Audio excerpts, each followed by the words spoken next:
Yeah, it's tough.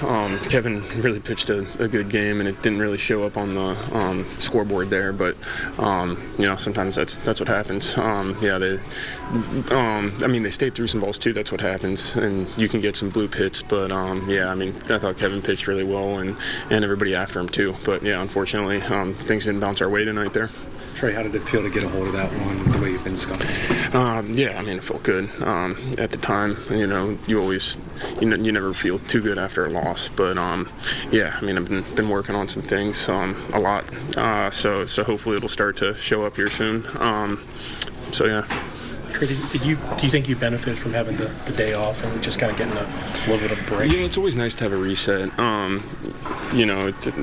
It's never, the best thing to, have to sit some games, but you try to take advantage of it and kind of look at the game from a different viewpoint, and it kind of gives you a different perspective too. And you always appreciate being in that lineup every day when you're not playing. So from that standpoint and some other things, it gives you a chance to kind of take the day and work on kind of whatever you want to.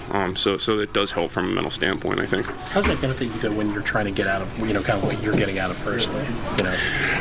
I think, it kind of gives you more time. You have a pregame routine usually when you're playing, and whenever you're not, you kind of have more time even leading up to the game to maybe work on your swing or do, some other things to kind of take your mind off it too. So in that aspect, it just kind of switches up your routine a little bit, I'd say, before the game, and gets you out of your normal day-to-day thing, but kind of in a good way.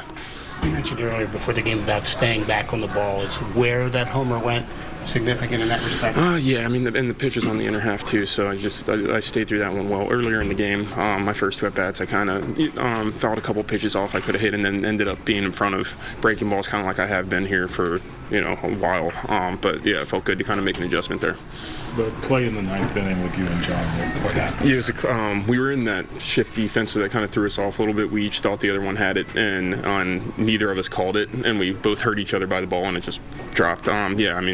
If he doesn't call me off on that, I got to, I started going after it. I got to keep going after it and not assume that he's under it. So, that one's on me there. Trey's the difficult part of that play, though, is because you guys are on the shift. You're the only guy on that side. Yeah, and usually when a righty hits a ball there, it always slices a little bit. But again, I went after it right from the start, and he thought I had it. I kind of thought he had it, and you don't want that ball to drop. Obviously, we got out of the inning, no problem. But sometimes, it can cause a rally, and you never want that to happen. So you kind of take it and learn a lesson there and move on.